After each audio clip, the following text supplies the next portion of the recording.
Bhojpuri cinema जगत आज दुनिया भर में अपनी एक अलग पहचान बनाने में सफल हो चुका है।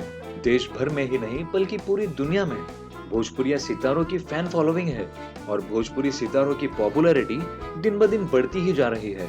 हर एक फैन अपनी चहीते सुपरस्टार से जुड़ी हर वो अनकही और छुपी बातें जानना चाहते हैं जो कि उनके लिए जानना थोड़ा मुश्किल है। तो चलिए हम इसकी शुरुआत करते हैं और आपको बताते हैं आपके चहीते कलाकार की मौजूदा उम्र के बारे में।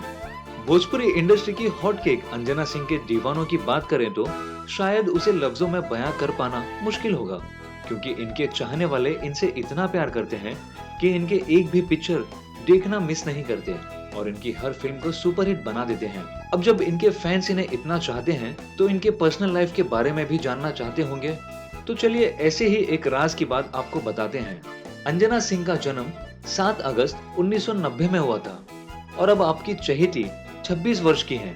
तो कैसी लगी ये स्टोरी आपको शेयर कीजिए कमेंट बॉक्स में और भोजपुरी जगत की तमाम ऐसी चटपटी खबरों के लिए सब्सक्राइब करें हमारा चैनल स्पाइसी भोजपुरी।